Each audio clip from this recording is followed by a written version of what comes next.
Eh bien, il est samedi matin 25 août, nous avons passé une excellente nuit au relais 103 après une marche de près de 10 km sur le chemin de halage qui mène à Pontivy et au-delà en direction d'Hennebon. Et c'est un merveilleux soleil qui nous accueille ce samedi matin et c'est un plaisir de se réveiller au bord d'une écluse au son non pas du déversoir semble-t-il, mais de l'eau qui passe à l'intérieur de l'écluse côté porte fermée.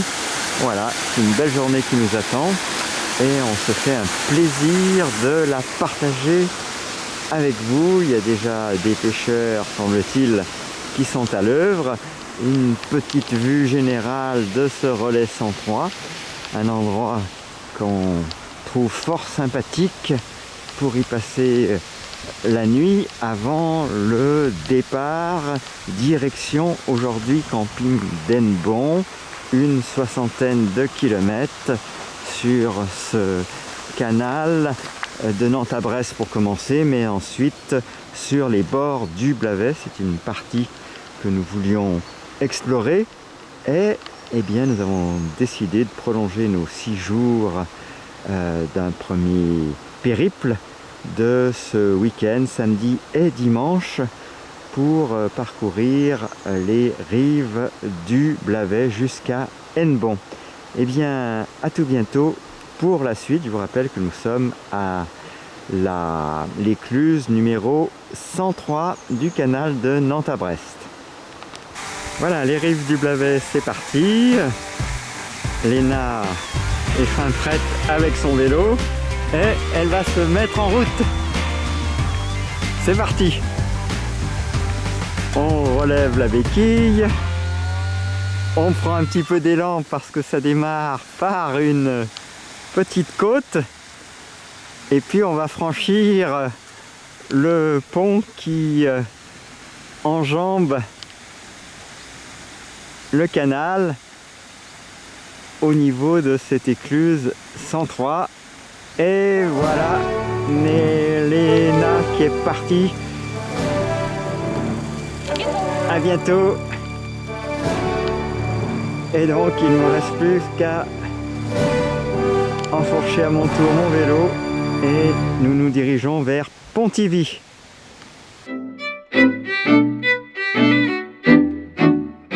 Petite pause à l'office du tourisme de Pontivy. On a réussi tant bien que mal à longer les quais, à part un rond-point où il faut faire un petit peu attention à la circulation automobile environnante. Ça se passe quand même plutôt bien jusqu'à présent, malgré la traversée donc de la ville de Pontivy. Et voici Léna qui apparemment a traversé sans encombre aussi ces différents petits obstacles. Eh bien, nous sommes sur les rives du Blavet et la deuxième écluse donc marque pour nous la sortie de Pontivy, un point un peu plus délicat puisque on côtoie de plus près les voies routières et là on retrouve le plaisir d'une balade apaisée, plus loin de la circulation, même tout à fait sécurisée, et on est à l'écluse numéro 2, l'écluse de Testitut. Donc voilà, un grand plaisir de retrouver ces chemins de halage, écluse numéro 2, écluse de l'Estitut, avec nos 2 vélos fidèles au poste et Léna qui aimerait bien, je suppose, faire l'expérience un jour de pouvoir ouvrir les portes d'une écluse. Bon, beaucoup d'accès interdits au public désormais, les temps sont loin maintenant, il y a une quarantaine d'années. on avait davantage de liberté d'explorer les abords de l'écluse. Aujourd'hui, la sécurité a bien souvent pris le pas sur la liberté et la responsabilité de chacun. Est-ce une bonne chose? Je laisse à chacun de répondre, le soin de répondre à cette question. En tout cas, on va poursuivre notre chemin sans trop philosopher, car l'important c'est de ressentir et de prendre du bon temps.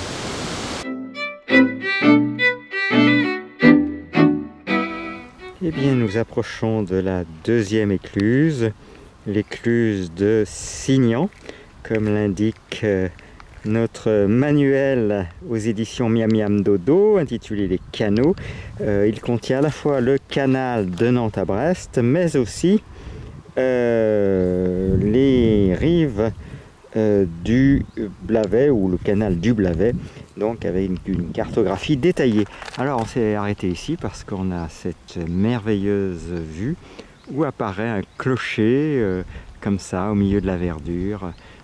Voilà, avec un charme terrible. Donc voilà, regardez ce clocher au loin.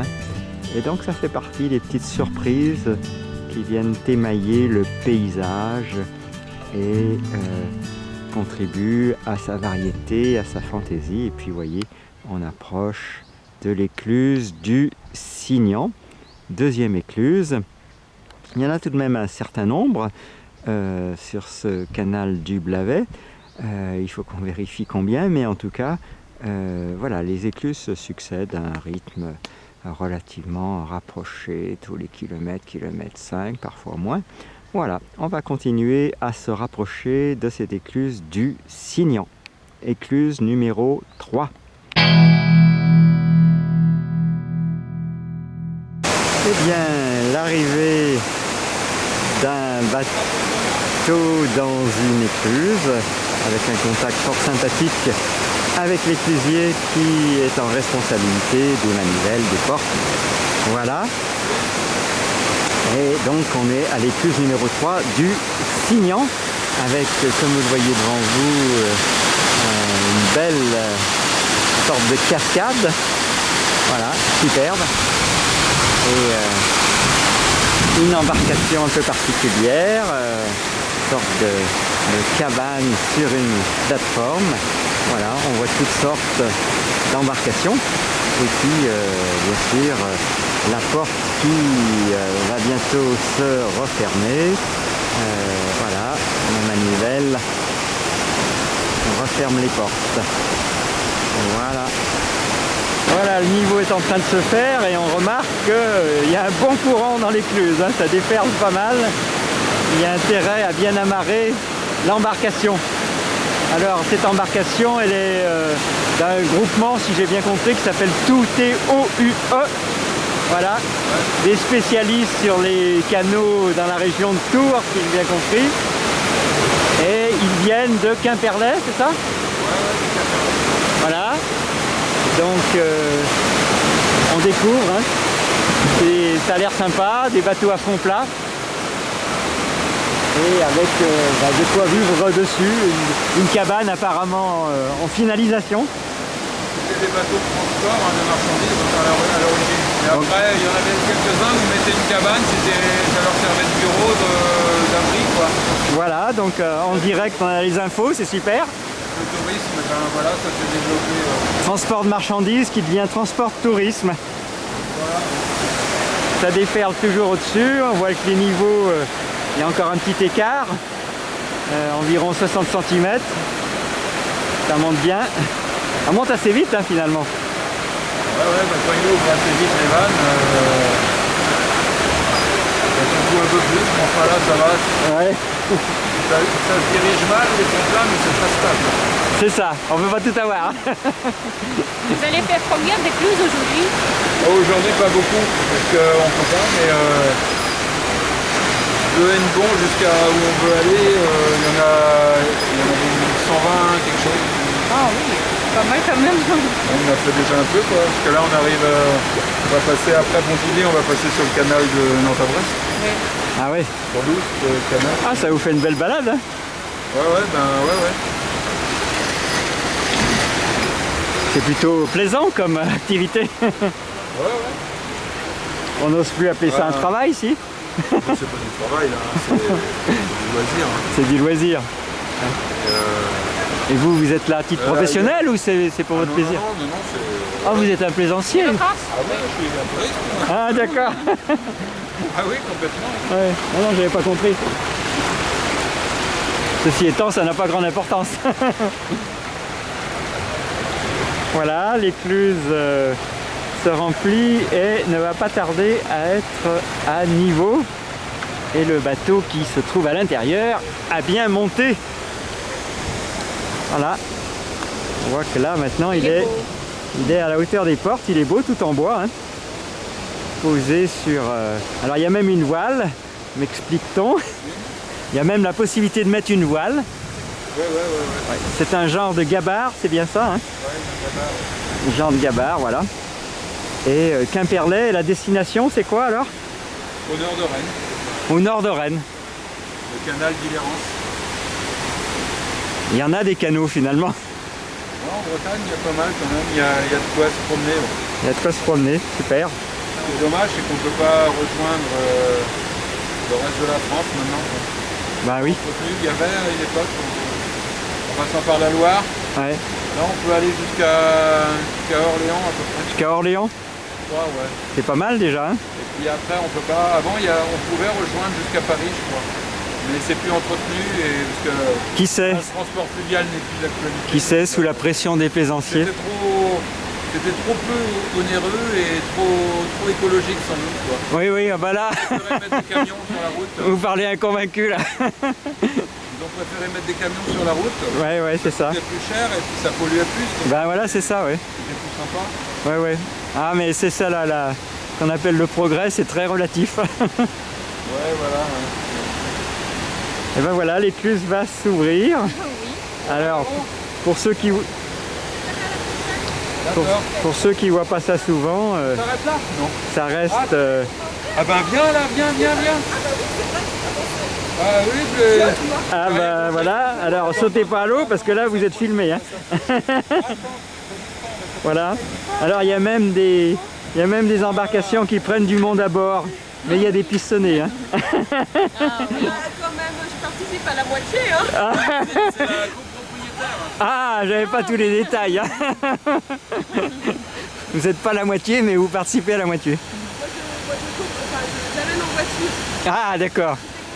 D'avoir pu marcher jusque-là. La moitié du bateau, et comme on dit, c'est la moitié. C'est rigolo. Bah, on a beau temps là, c'est super. Vous faites de laver à vélo. Oui. Voilà, on va jusqu'à Hennebon. Bah, nous on en vient. Ouais. Après avoir fait Pont-Coblan, Saint-Congar en vélo, il y a 8 jours. Canal de Nantes. Et on s'est Tout d'un coup. en 6 jours donc. Ah oui, c'est pas mal. Alors, en 6 jours, on a fait 3 jours pour monter, 3 jours pour redescendre. Quoi. Et là c'est pour la télé régionale ou nationale? Et là, c'est pour la chaîne Salsa Passion Brest. Donc si vous voulez vous voir, c'est là que ça se passe. Je sais pas ce que je filme parce que j'ai pas l'œil dans le... C'est votre chaîne YouTube maintenant? Ouais, ouais, c'est notre chaîne YouTube. Comment? Salsa Passion Brest. Et puis on vient d'ouvrir un groupe qui s'appelle Rando Vélo sur les canaux de Nantes à Brest. Mais... Je sais pas si on a le droit de faire ça. Ah, c'est parce qu'il laisse tomber la porte. Ouais, ouais, c'est ça. Il me semblait que nous, on devait tourner la manivelle à mon époque, mais bon. Voilà. Voilà. Eh bien, ma foi, Ça, on ira voir la vidéo.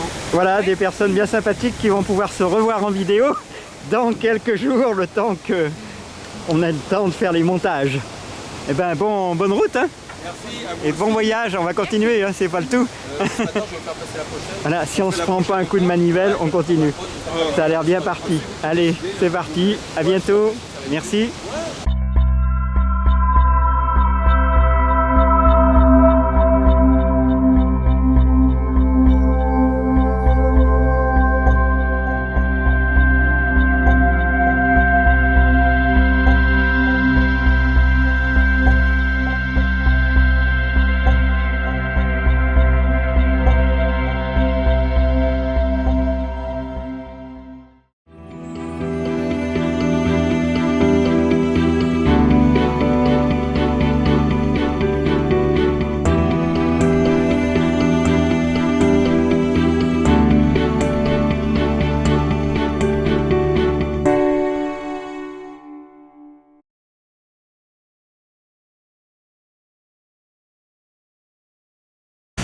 Alors voilà, le bateau va pouvoir sortir de l'écluse. Les portes sont ouvertes pour la suite du voyage.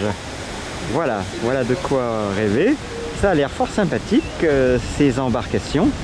Et on espère qu'elles seront bientôt accessibles en prix à ceux qui... Comment? En prix, c'est accessible. Combien à titre 3 000 euros 30? Ouais, d'accord. Bon. Comme une belle voiture. Allez, elle s'appelle la Lightov, c'est ça? Lightou, oh là là. Lorient. Voilà, la Lightou Lorient poursuit son voyage et sort de l'écluse de Signan sur les rives, le canal du Blavet. On referme les portes et ainsi se poursuit la danse de ceux qui circulent sur le canal du Blavet. Et selon l'éclusier, un travail, si on peut encore appeler ça un travail, bien sympathique, ma foi, où les prétendants sont nombreux au poste et les élus, eux, beaucoup moins nombreux.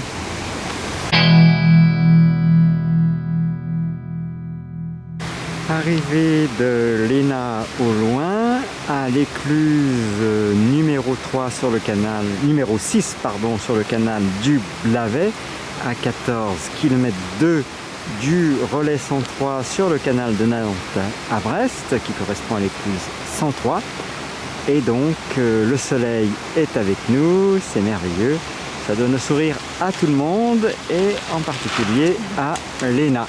Voilà, écluse donc numéro 6 Rimaison, à proximité d'un petit pont de pierre bien sympathique et d'une écluse qui a la particularité d'avoir ses fils tendus, je ne sais pas si on les distingue bien à la caméra, mais en tout cas ces fils tendus en l'air, et voilà son déversoir qu'on peut apercevoir ici. Et puis on va vous montrer maintenant l'écluse d'un peu plus près, toujours le même principe, bien sûr, deux portes d'un côté, attention à ne pas tomber dans le canal en filmant, et là on est côté évidemment Pontivy dans cette direction, et là dans l'autre direction, la direction du pont côté Hennebon.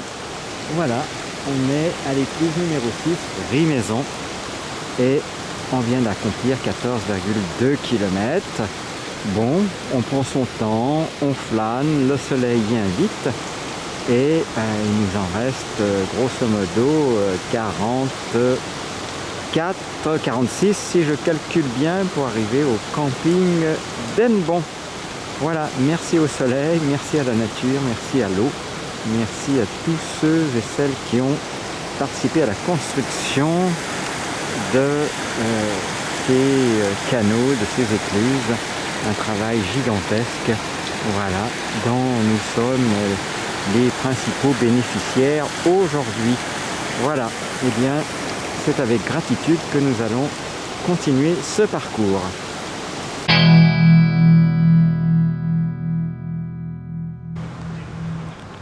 Nous sommes à l'écluse numéro 9, l'écluse Saint-Nicolas, à proximité de Saint-Nicolas-des-Eaux, très riche en activités de toutes sortes, canoë et kayak et sport nautique. Et puis on distingue cette fresque particulière en bordure du canal et donc vue sur le chemin qui nous attend devant nous. Voilà, un petit pont au loin et on est à proximité d'un café-bar où on peut trouver toutes sortes de choses, dont, si j'ai bien compris, du pain.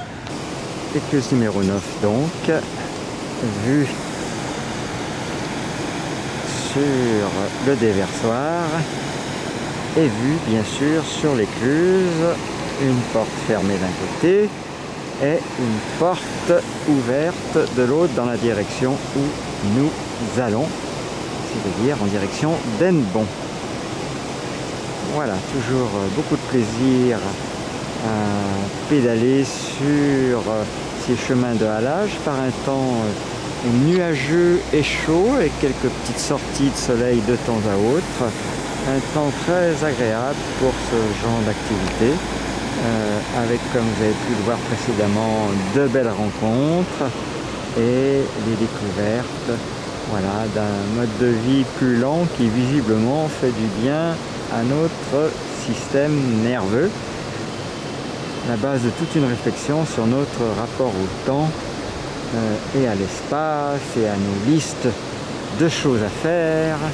Voilà, avec cette idée toute simple qui reste à découvrir et à mettre en pratique, c'est que le temps que nous avons, c'est le temps que nous nous donnons, le temps que nous prenons pour nous. Donc nous invitons tout à chacun à se libérer de cette réflexion trop souvent entendue: je n'ai pas le temps, je n'ai pas le temps, je n'ai pas le temps. Le temps que nous avons, c'est celui que nous nous donnons.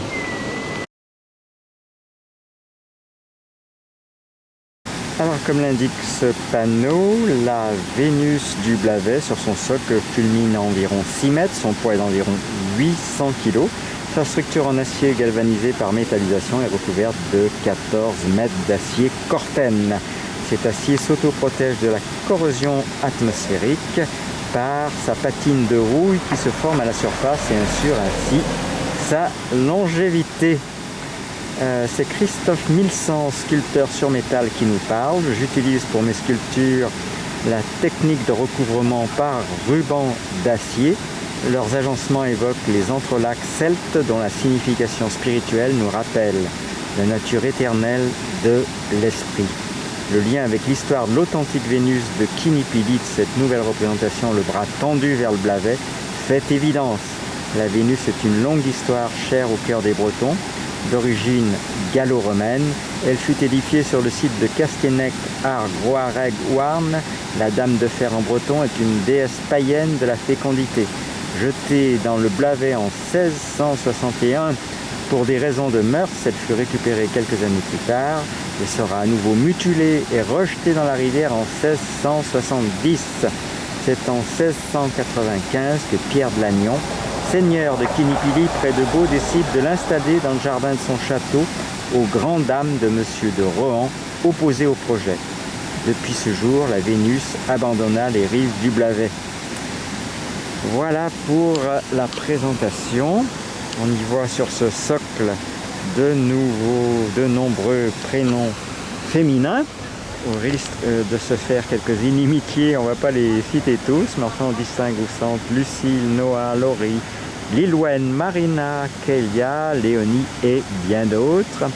Et voici cette Vénus sur laquelle nous allons prendre du recul pour vous la montrer.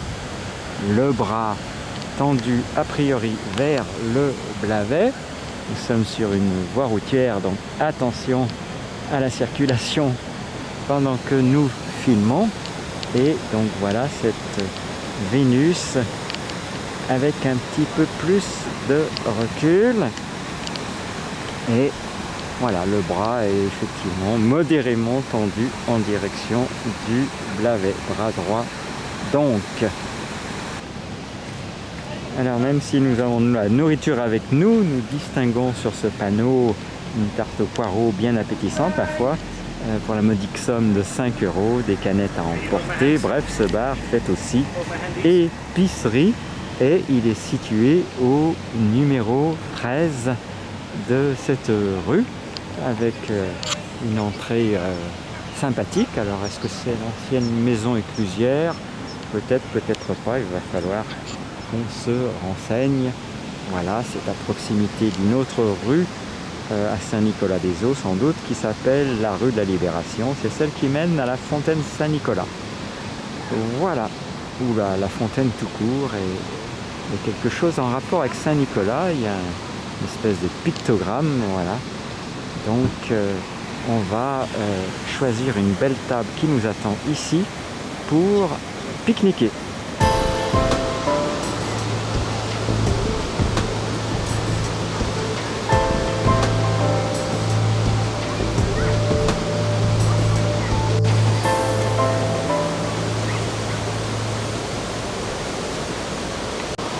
Voilà, entre-temps, une deuxième Vénus est apparue. Voilà, d'ailleurs, on peut trouver son prénom ou un prénom approchant dans les prénoms du socle de la Vénus en question. La Vénus en rouge s'appelle Léna ou Helena. Voilà. Donc, deux Vénus qui vont bien ensemble.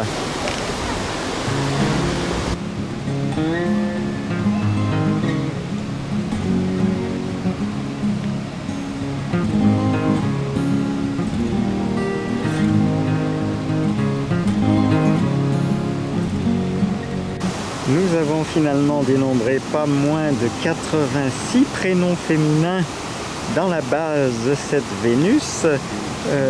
Ces prénoms sont littéralement découpés dans la tôle inox a priori. Donc on en dénombre 22 de ce côté-ci. On en dénombre 21 sur cette face ici. Et puis... il va y avoir une logique dans le nombre. Et puis également on en dénombre encore 22 sur cette face-là. Quelques-uns sont dans les fleurs. Voilà. De Carole à Oriane en passant par Nina, Nelly, Véronique, Sabine, Émilie, Claire, Tori, Laurine, Stéphanie, Chloé, Nelly. Et puis une quatrième face où on en dénombre encore pas moins de 21. Dont Patricia, Martine, Justine, Béatrice, Sandrine, Élodie, Elisabeth, Elora, Lila, Héloïse, Hélène, Laïla. Voilà, vous avez peut-être eu le temps d'en lire d'autres encore. Voilà.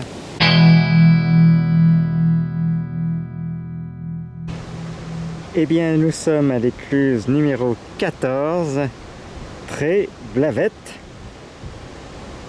C'est bien ça, Léna, nous sommes à l'écluse numéro 14 ? Oui. Voilà. C'est bien Tréblavette. Et donc c'est bien Tréblavette. Alors on y trouve un coin de restauration rapide, une maison éclusière et puis une autre, peut-être pas éclusière, mais qui se trouve juste en face de l'autre côté de la rive. Le traditionnel déversoir. Vous voyez un petit coup d'œil sur la carte. Voilà, moules frites, grillades. Glace crêpe, fermé le lundi, qu'on se le dise, et pour le reste, une belle écluse, à nouveau, en parfait état, et un déversoir qui nous offre ces sonorités qui finissent par être comme le refrain dans une balade le long de ce canal. Donc petite vue, voilà, il y a une prairie où viennent se prolonger les activités du bar et il y a un certain nombre de tables, de chaises à disposition. Voilà pour cette écluse numéro 14 de Tréblavette. Le soleil, après s'être éclipsé quelques secondes, le temps du pique-nique est réapparu. Plus chaud que jamais et donc c'est un véritable plaisir de parcourir ce canal du Blavet, un bel après-midi d'août, une manière de terminer cette période de vacances en beauté. Voilà pour ce qu'on voulait vous dire à cette hâte. On en est à pas loin de 30 km, donc environ la moitié du parcours. Bon, depuis ce matin, on a croisé une seule embarcation, donc il n'y a pas encore foule sur le Blavet, mais d'après l'éclusier, c'était déjà mieux que l'année précédente et on peut penser que de plus en plus de personnes vont trouver goût à cette circulation silencieuse, écologique et qui a encore bien d'autres aspects positifs. Voilà, une sorte de pause dans le temps et l'occasion d'une réflexion plus approfondie sur nos modes de vie et ce qui fait partie de nos nécessités vitales ou pas. Voilà, et bien sur ces réflexions philosophiques, on va poursuivre notre promenade. Vous voyez qu'à ce niveau-là, on a un bateau à quai. On en trouve quelques-uns tout au long de ce parcours. À bientôt pour la suite.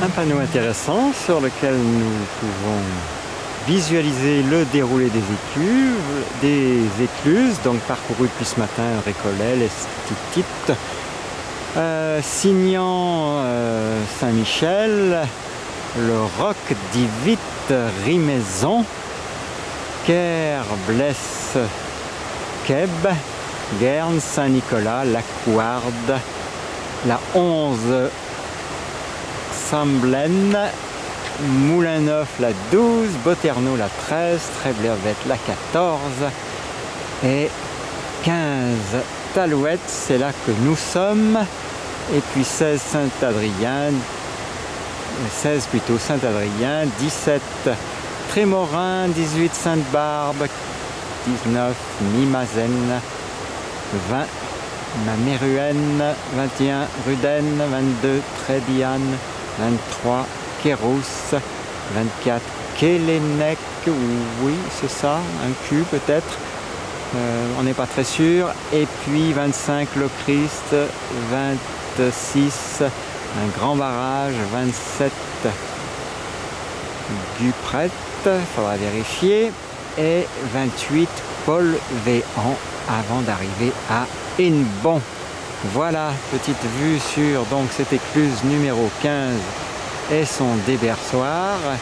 En face, on y trouve une maison appartenant, en tout cas indiquée comme telle, à Électricité de France, et c'est l'usine de Talouette. Voilà pour cette petite pause avant l'écluse Sainte-Barbe que nous allons rejoindre un peu plus loin. Voilà, le soleil est toujours de la partie et tout ça n'est pas pour nous déplaire. À bientôt pour la suite.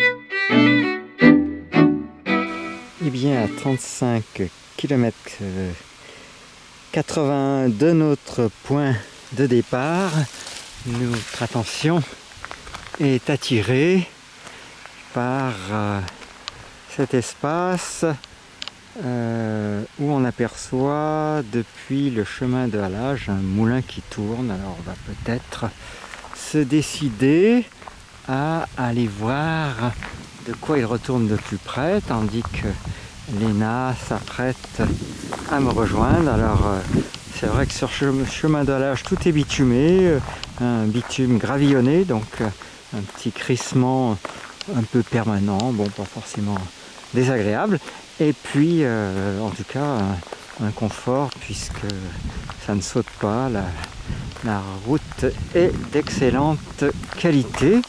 Vous voyez, cet espace est décoré par un bateau qui s'appelle le Clos du Grand Val, et puis on aperçoit donc voilà Léna qui arrive, et on aperçoit au loin la roue d'un moulin qui tourne.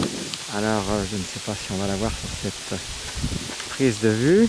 Voilà, une roue de moulin qui tourne. Alors je ne sais pas si on va pouvoir approcher facilement sans se détourner de notre chemin de halage. On va aller voir ça de plus près.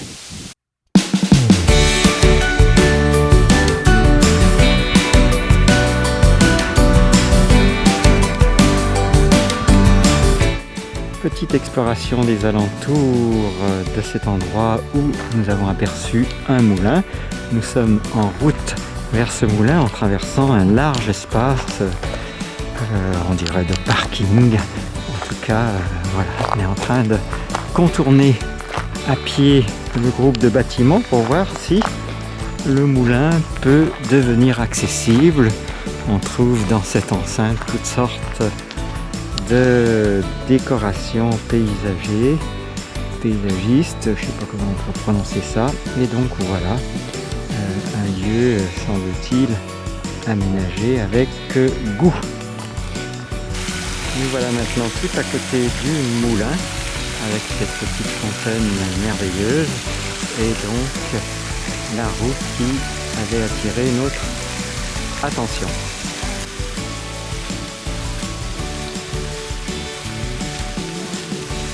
Un espace, semble-t-il, événementiel si on ne croit les chapiteaux tout autour.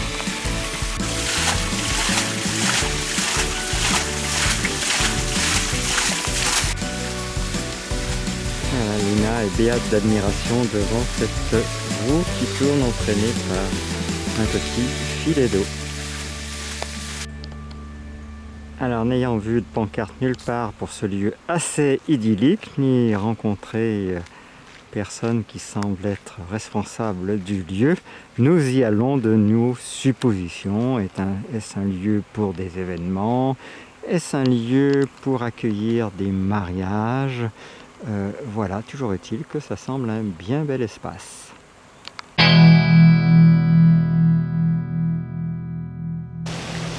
Nous sommes à l'écluse numéro 18, Sainte-Barbe, du nom d'une chapelle qui ne devrait pas se trouver très loin d'ici, mais qu'on n'a pas aperçu, sauf erreur. Et donc, voilà une petite idée des différences de courant. Les portes d'un côté sont fermées, différence plutôt de niveau. Vous voyez, entre ce qui est derrière les portes et la partie à l'intérieur de l'écluse, avec son déversoir et le chemin qui nous attend au loin, toujours avec un temps fort agréable, à la fois chaud, doux et juste ce qu'il faut de fraîcheur pour voyager dans d'excellentes conditions. Une maison éclusière au demeurant très fleurie, comme on peut le constater, et donc très bien entretenu. Voilà. Et Lina qui devrait arriver d'un moment à l'autre. C'est effectivement le cas. Elle va avoir un petit pont à enjamber. Voilà, c'est indiqué par un marquage GR de façon à pouvoir rejoindre cet endroit. Alors voilà, donc ce petit pont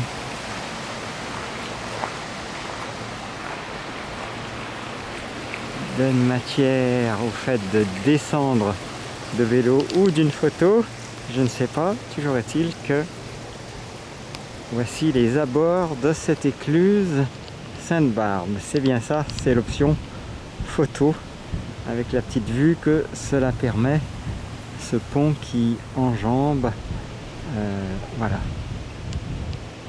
le prolongement du Blavet ou un affluent qui s'y jette. Voilà, et bien nous approchons petit à petit de Hennebont. On en fait environ 2/3 du parcours. On va poursuivre cette belle balade contemplative.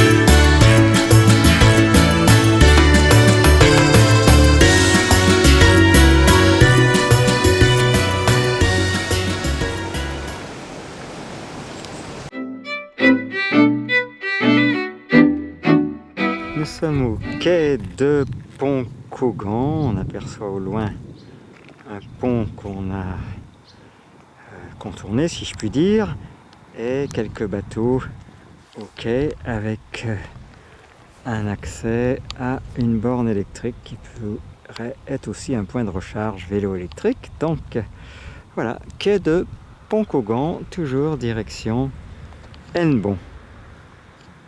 Il nous reste maintenant au compteur, nous avons 39 km 57. Il nous reste donc environ 20 km avant le camping d'Hennebont.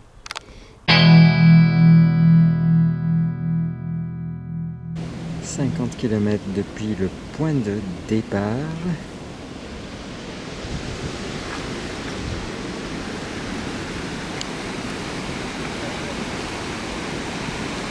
Et donc voici une nouvelle écluse dont le nom a disparu sur l'entrée de la maison éclusière. Et Léna qui me rejoint après quelques secondes. Donc voilà, on est bien synchronisé. Et de nouveau un déversoir, cette fois-ci accolé à l'écluse au même niveau qu'une des deux entrées. Voilà, on roule tranquille, sans pratiquement d'assistance, et nous voici à environ 10 km de notre point d'arrivée, toujours sur un magnifique soleil de fin de journée. Voilà, peu d'affluence sur le chemin de halage ce jour-ci, et toujours toute une vie qui s'y anime, avec la faune et la flore qui en font partie.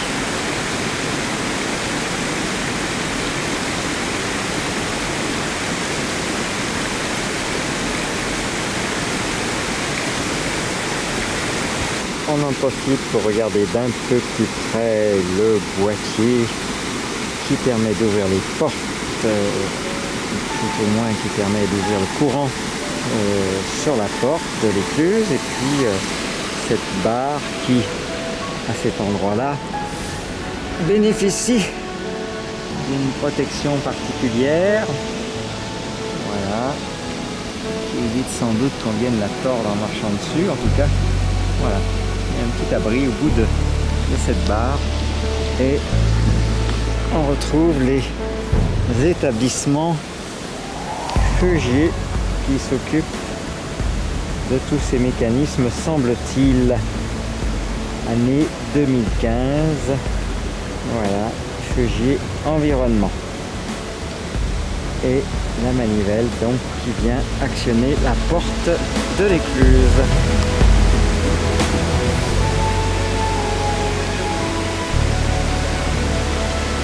Avec des écrous sur les sortes de charnières de porte, visiblement changées et en inox, si on arrive à les viser.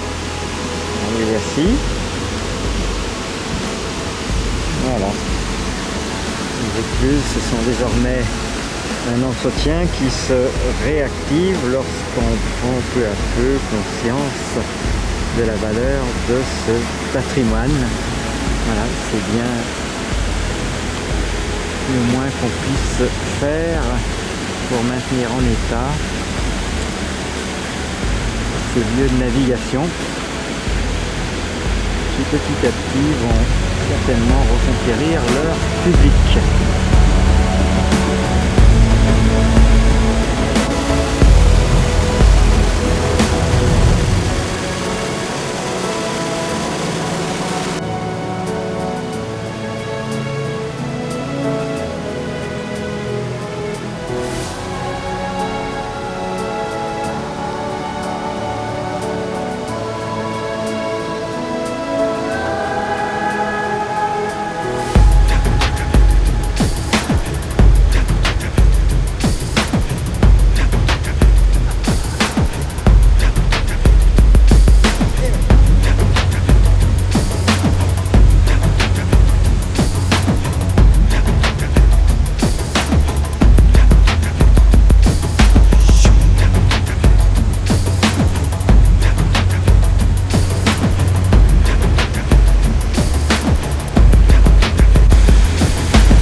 Bien, nous sommes à la dernière écluse, écluse numéro 26, écluse Grand Barrage. Je suppose que c'est la dernière, je me souviens plus si c'était 26 ou 28.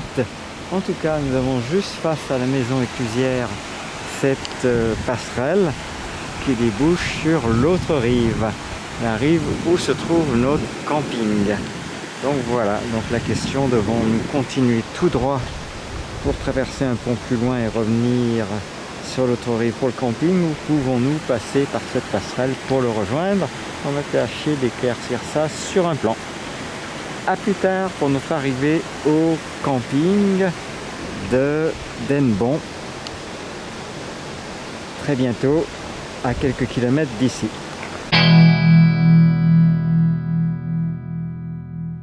Eh bien, nous voici cette fois-ci bel et bien à la dernière écluse, Paul Verne, écluse numéro 28, à quelques mètres près, à 60 km du relais 103. Et voici donc Léna qui me rejoint à quelques secondes. Et donc voici le déversoir de cette dernière écluse, de ce canal de près de 60 km, canal du Blavet. Une bien belle journée aujourd'hui, avec un soleil magnifique. Je vous laisse apprécier les perspectives, et il nous reste 3 à 4 km pour rejoindre notre camping. Petite vue sur le fascicule de référence Miam Miam Dodo, pour qu'on puisse se repérer un petit peu sur une cartographie. Donc voilà ce plan du Blavet, numéro, alors il faut que je sois à la bonne page, numéro 5. Voilà, on est tout en bas à gauche, bien sûr dans la direction Lorient, et il y a un 6e plan, mais sur ce 6e plan on n'y aperçoit pas d'écluse. On y situe en revanche le camping Denbon, donc ce camping qui est situé dans une zone dont je suis en train de chercher le nom, mais qui était peut-être sur la page précédente. Alors où est-il ce camping? En numéro 6. Voilà, camping situé à Saint-Caradec, 56 700 Denbon. Et bien cette fois-ci, on ne devrait plus tarder à y parvenir, sachant que sur mon compteur, je totalise 59,92 et que le GPS indique une distance au camping de 3 km. Eh bien, on va continuer.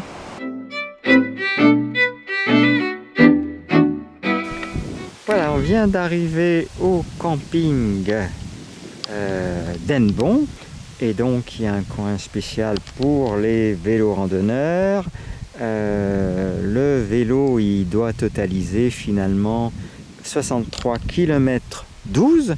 On a finalement trouvé facilement, après l'écluse 28, il y a une petite passerelle à traverser pour se retrouver sur l'autre rive, et on s'apprête à monter quelque part à côté de nos vélos. Sur ce coin-là, il y a un point électrique pas très loin pour les recharges, et il y a des robinets d'eau, donc c'est merveilleux. Et surtout, il fait un soleil fantastique qui nous réjouit le cœur et l'âme.